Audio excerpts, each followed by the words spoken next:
حمد و ثنا اللہ رب العالمین کے لیے لائق و زیبا ہے۔ ہم گواہی دیتے ہیں کہ وہ ایک ہے اور اس کا کوئی شریک نہیں، وہی معبود برحق ہے، اس کے سوا کوئی دوسرا عبادت کے لائق نہیں۔ اس کے اچھے اچھے نام اور بلند و بالا اور پیاری پیاری صفات ہیں، اور صلاۃ و سلام نازل ہو ہمارے نبی اور رسول محمد مصطفیٰ احمد مصطفیٰ صلی اللہ علیہ وسلم پر۔ ہم گواہی دیتے ہیں کہ آپ اللہ کے بھیجے ہوئے سچے اور آخری نبی و رسول ہیں، رحمت للعالمین، سید المرسلین، شافع المذنبین، خاتم النبیین ہیں۔ اور اسی طریقے سے اللہ کی رحمتیں اور برکتیں نازل ہوں آپ کے آل اطہار اور صحابہ کرام رضی اللہ عنہم اجمعین پر، جن کے نقش قدم پر چلنا، جن کے راستے اور منہج پر چلنا ہدایت کے لیے اور نجات کے لیے لازمی اور ضروری ہے۔ محترم بزرگوں اور عزیز بھائیوں اور تمام حاضرین جمعہ، پچھلے خطبہ جمعہ میں یہ بیان کیا گیا کہ سوشل میڈیا کے غلط استعمال کی ایک صورت یہ ہے کہ اس پر جھوٹی باتوں کو نشر کیا جائے، جھوٹی باتوں کو پوسٹ کیا جائے، جھوٹی باتوں کو شیئر کیا جائے، ایک دوسرے کو بھیجا جائے اور پھیلایا جائے، اور جھوٹ کا کیا انجام ہوتا ہے اور جھوٹ کی قباحت کیا ہے، اس کا بیان ہوا تھا۔ آج کے خطبے میں ہم یہ جانیں گے کہ سب سے بڑا جھوٹ کیا ہے اور اس کا انجام کیا ہے۔ جھوٹ کی بہت ساری صورتیں اور شکلیں ہیں، بہت ساری قسمیں ہیں، اور جھوٹ کے کئی ایک درجے ہیں، مرتبے ہیں۔ ان میں سب سے بڑا جھوٹ یہ ہے کہ اللہ تعالیٰ پر جھوٹ بولا جائے، اللہ تعالیٰ پر جھوٹ باندھا جائے، اللہ تعالیٰ کی طرف کسی جھوٹی بات کی نسبت کی جائے، اللہ تعالیٰ پر بغیر علم کے کوئی بات کہی جائے، اللہ تعالیٰ کے بارے میں بلا علم کوئی بات کی جائے، تو یہ سب سے بڑا جھوٹ ہے۔ اس سے بڑا جھوٹ اور کچھ نہیں ہو سکتا۔ سب سے بڑا منکر، سب سے بڑی برائی، سب سے بڑا گناہ یہی ہے، اللہ پر جھوٹ باندھنا، اللہ تعالیٰ کے بارے میں جھوٹ کہنا، اللہ تعالیٰ کی طرف جھوٹی بات کی نسبت کرنا، اللہ تعالیٰ کے بارے میں کوئی ایسی بات کہنا جو اللہ نے یا اس کے رسول نے نہیں کہی ہے، اپنی طرف سے بنا کر اللہ تعالیٰ کی طرف کوئی بات منسوب کر دینا، اپنی طرف سے بنا کر اللہ تعالیٰ کے بارے میں کوئی بات نشر کر دینا، سوشل میڈیا پر پھیلا دینا، شیئر کرنا، یہ بھی بہت بڑا گناہ ہے، بہت بڑا جرم ہے، اور اس سے بچنا چاہیے۔ قرآن مجید میں اللہ رب العالمین نے ارشاد فرمایا ہے، فَمَنْ أَظْلَمُ مِمَّنِ افْتَرَىٰ عَلَى اللَّهِ كَذِبًا أَوْ كَذَّبَ بِآيَاتِهِ إِنَّهُ لَا يُفْلِحُ الظَّالِمُونَ، کہ اس سے بڑا ظالم اور کون ہو سکتا ہے جو اللہ پر جھوٹ باندھے یا اللہ کی آیتوں کو جھٹلائے۔ بے شک ظالم لوگ کامیاب نہیں ہو سکتے۔ اس آیت سے کیا معلوم ہوا کہ اللہ تعالیٰ پر جھوٹ باندھنا یہ سب سے بڑا جھوٹ ہے اور یہ سب سے بڑا ظلم ہے۔ اس سے بڑا ظالم اور کوئی نہیں ہو سکتا جو اللہ پر جھوٹ باندھے، اللہ کے بارے میں جھوٹی بات کرے۔ اس سے بڑا ظلم اور اس سے بڑا ظالم اور کوئی نہیں ہو سکتا۔ ایسے لوگوں کو اللہ تعالیٰ نے ظالم کہا ہے، اللہ پر جھوٹ باندھنے والے، اللہ پر افترا پردازی کرنے والے، اللہ کے بارے میں ایسی بات کرنے والے جو اللہ نے اور اس کے رسول نے نہیں کہی ہے، جس کا بیان قرآن مجید میں نہیں آیا ہے، جس کا بیان حدیث شریف میں نہیں آیا ہے، اپنی طرف سے کوئی بات کہنا اللہ پر یا اللہ کے بارے میں، یا کسی نے کوئی بات کہہ دی جو قرآن و حدیث کے مطابق نہیں ہے، اس بات کو آگے پھیلانا، یہ بہت بڑا گناہ ہے، بہت بڑا جرم ہے۔ اس سے زیادہ سنگین اور خطرناک جھوٹ اور ظلم کچھ بھی نہیں ہے۔ دوسری آیت میں اللہ رب العالمین نے ارشاد فرمایا فَمَنْ أَظْلَمُ مِمَّنِ افْتَرَىٰ عَلَى اللَّهِ كَذِبًا أَوْ كَذَّبَ بِآيَاتِهِ إِنَّهُ لَا يُفْلِحُ الْمُجْرِمُونَ۔ اس سے بڑا ظالم اور کون ہو سکتا ہے جو اللہ پر جھوٹ باندھے یا اللہ کی آیتوں کو جھٹلائے؟ بے شک مجرم لوگ کامیاب نہیں ہو سکتے۔ اس آیت میں بھی اللہ پر جھوٹ باندھنے کو سب سے بڑا جھوٹ اور ظلم کہا گیا ہے، اور جو لوگ ایسا کرتے ہیں انہیں مجرم کہا گیا ہے، اور کہا گیا ہے کہ ایسے مجرمین کامیاب نہیں ہو سکتے۔ آخرت میں خاص طور سے ایسے مجرمین، ایسے ظالموں کے لیے کامیابی نہیں ہے، خسارہ ہی خسارہ، نقصان ہی نقصان ہے، جو اس دنیا میں اللہ تعالیٰ پر جھوٹ باندھتے ہیں، اللہ تعالیٰ کے بارے میں جھوٹ کہتے ہیں اور اللہ تعالیٰ کے بارے میں جھوٹ کو پھیلاتے ہیں۔ یہ سب سے بڑے ظالم ہیں، سب سے بڑے مجرم ہیں، اور ان کے لیے کامیابی نہیں ہے۔ تیسری آیت میں اللہ رب العالمین نے ارشاد فرمایا وَمَنْ أَظْلَمُ مِمَّنِ افْتَرَىٰ عَلَى اللَّهِ كَذِبًا أَوْ كَذَّبَ بِالْحَقِّ لَمَّا جَاءَهُ أَلَيْسَ فِي جَهَنَّمَ مَثْوًى لِلْكَافِرِينَ۔ اور اس سے بڑا ظالم اور کون ہو سکتا ہے جو اللہ تعالیٰ پر افترا پردازی کرتا ہے، جھوٹ کہتا ہے، یا جو حق ہے، دین حق ہے، حق بات ہے، اس کو جھٹلاتا ہے، جو اللہ اور اس کے رسول کی بات ہے اس کو جھٹلاتا ہے۔ جب اس کے پاس اس طرح کی بات آتی ہے، حق بات، تو اسے نہیں مانتا ہے۔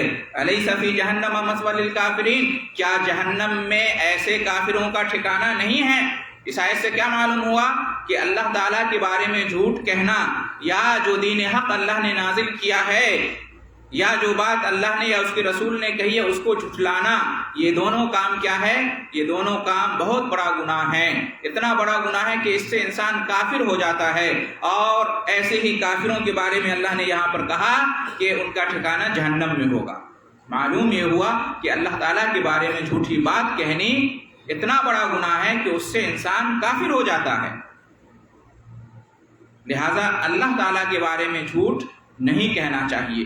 کسی کے بارے میں بھی جھوٹ کہنا گناہ ہے اور بڑے عیب کی بات ہے، لیکن اللہ کے بارے میں جھوٹ ہو تو یہ سب سے بڑا گناہ ہو جاتا ہے، اس سے بڑا گناہ کچھ بھی نہیں ہے۔ چوتھی آیت میں اللہ رب العالمین نے ارشاد فرمایا وَيَوْمَ الْقِيَامَةِ تَرَى الَّذِينَ كَذَبُوا عَلَى اللَّهِ وُجُوهَهُمْ مُسْوَدَّةٌ أَلَيْسَ فِي جَهَنَّمَ مَثْوًى لِلْمُتَكَبِّرِينَ، کہ آپ قیامت کے دن ان لوگوں کو دیکھیں گے جنہوں نے اللہ تعالیٰ کے بارے میں دنیا میں جھوٹ بولا تھا۔ آپ ان کو دیکھیں گے کہ ان کے چہرے سیاہ ہیں، ان کے چہرے کالے ہیں، وہ ذلیل اور رسوا ہیں۔ کیا جہنم میں متکبرین کا ٹھکانہ نہیں ہے؟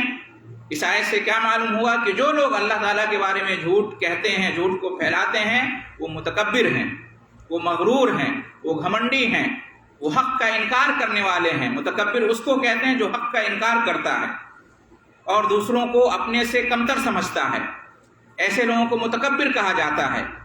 تو اللہ تعالیٰ کے بارے میں جھوٹ کہنا یہ تکبر ہے۔ جو اللہ تعالیٰ کے بارے میں جھوٹ کہتے ہیں وہ متکبر ہیں، اور ایسے متکبر لوگوں کا ٹھکانہ جہنم ہے۔